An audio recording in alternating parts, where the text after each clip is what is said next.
Hello friends, എങ്ങനെ കേരളത്തിൽ എമ്പുരാനും ലിയോയ്ക്കും മലയാളികൾ കാണുന്ന തരത്തിലുള്ള ഒരു സ്റ്റേറ്റ് റെക്കോർഡ് ഇടാൻ സാധിച്ചത്, എങ്ങനെയാണ് ഇത്ര ഹൈപ്പ് രണ്ട് പടങ്ങളും വന്നു എന്നാണ് നമ്മൾ ഇന്ന് നോക്കുന്നത്. അപ്പോൾ go to the video. Leo ആയാലും എമ്പുരാൻ ആയാലും ജസ്റ്റ് ഒരു വിജയ് മോഹൻലാൽ മൂവി ആണോ? അല്ല, രണ്ടിലും ഒരു എക്സ്ട്രാ ഫാക്ടേഴ്സ് ഉണ്ട്. ഒരിക്കലും ഒരു സ്റ്റാർ മാത്രം ചേർന്നാൽ നമ്മുടെ കേരളത്തിൽ നിലവിൽ റെക്കോർഡ് FD എന്ന് സംഭവിക്കാനോ വമ്പൻ ഹൈപ്പ് എന്നതോ ഉണ്ടാകാൻ സാധിക്കില്ല.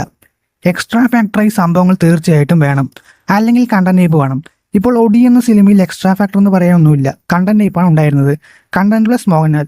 എന്നാൽ ലിയോയിലും എമ്പുരാനിലും വരുമ്പോൾ ലിയോയിൽ ലോകേഷ് എന്നൊരു ബിഗ് ഡയറക്ടർ കൂടി ഉണ്ട്. അതുകൂടാതെ LCU എന്ന മാരക സംഭവം ഉണ്ട്. ഇനി എമ്പുരാനിലായിട്ട് വരുമ്പോൾ ലൂസിഫറിന്റെ പാർട്ട് 2 എന്നാണ് ഫസ്റ്റ് ഹൈപ്പ് റീസൺ.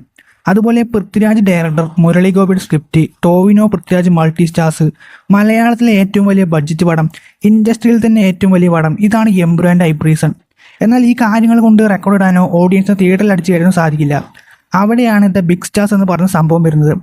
എമ്പുരാനിൽ മോഹൻലാൽ അല്ലാതെ വേറെ മലയാളം ഹീറോ ആണെങ്കിൽ റെക്കോർഡ് FD ഇടാനും പറ്റില്ല. അതുപോലെ ലിയോയിൽ വിജയ് ഇല്ലെങ്കിൽ കേരളത്തിൽ റെക്കോർഡ് FD വീഴില്ല. ഒരുപാട് എക്സ്ട്രാ ഫാക്ടേഴ്സ് കാര്യങ്ങളെല്ലാം കൂടി ഒരു ബിഗ് സ്റ്റാർ മൂവിൽ വരുമ്പോഴാണ് മാസീവ് ലെവൽ, ഗ്രൗണ്ട് ലെവൽ എന്നൊക്കെ പറയുന്ന ഹൈപ്പ് ക്രിയേറ്റ് ആകുന്നത്. എല്ലാം കൂടിയും കൂടിച്ചേരണം. ഇതാണ് കേരളത്തിൽ റെക്കോർഡ് FD വീഴേണ്ട മാനദണ്ഡം. ബിഗ് സ്റ്റാർ മൂവീസിൽ എക്സ്ട്രാ ഹൈപ്പ് ഫാക്ടേഴ്സ് കൂടി വരുമ്പോൾ ഉണ്ടാകണം. ഇനി എങ്ങനെ ഇത് ഹൈപ്പ് വരുന്നു എന്ന് നോക്കുകയാണെങ്കിൽ, രണ്ട് പടങ്ങൾക്കും സോഷ്യൽ മീഡിയ നല്ല രീതിയിൽ ഹൈപ്പ് ക്രിയേറ്റ് ആകാൻ സഹായിച്ചിട്ടുണ്ട്. ലിയോയുടെ കേസ് എടുക്കുകയാണെങ്കിൽ ഇതുവരെ കാണാത്തൊരു വിജയ് പടം, തരുന്ന അപ്ഡേറ്റ്സ്, പിന്നെ LCUവിനെ കുറിച്ച് ഒരുപാട് പ്രചരണങ്ങൾ സോഷ്യൽ മീഡിയയിൽ വൻ ബൂസ്റ്റായി പോയത്.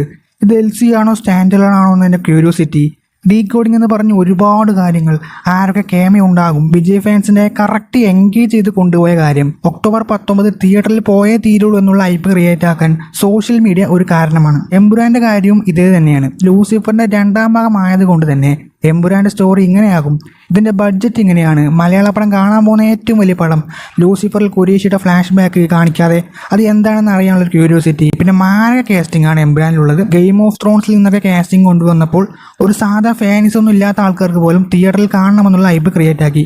പിന്നെ ഇതിന്റെ അപ്ഡേറ്റ്സ്, ട്രെയിലർ, ടീസർ എല്ലാം ക്വാളിറ്റി ആയിരുന്നു. അതുപോലെ ഇതിലെ മെയിൻ വില്ലനെ റിവീൽ ചെയ്തിട്ടില്ല, അതാരാണെന്ന് അറിയാനുള്ള ഒരു ആകാംക്ഷയുമുണ്ട്. ഫഹദാണോ റിക്യൂൻ ആണോ എന്നുള്ള അറിയാൻ. ഇങ്ങനെയൊക്കെയാണ് ഹൈപ്പ് എന്ന് വരുന്നത്. ഈ ഹൈപ്പിന്റെ കൂടെ ഒരു ബിഗ് ആക്ടറോട് ചേരുമ്പോൾ മാസീവ് ഹൈപ്പ് ആകുന്നു. ഇപ്പോൾ ഇതിനെക്കുറിച്ച് നിങ്ങൾക്ക് ധാരണ വന്നു കാണും. അപ്പോൾ നിങ്ങൾ ഇതിനെക്കുറിച്ച് അഭിപ്രായം അറിയിക്കുക, ലൈക്ക്, ഷെയർ ചെയ്യുക, സബ്സ്ക്രൈബ്, ബെൽ ബട്ടൺ ഇടുക. അപ്പോൾ ഇതുപോലെ വേറൊരു വീഡിയോ ആയിട്ട് നമുക്കിനി കാണാം.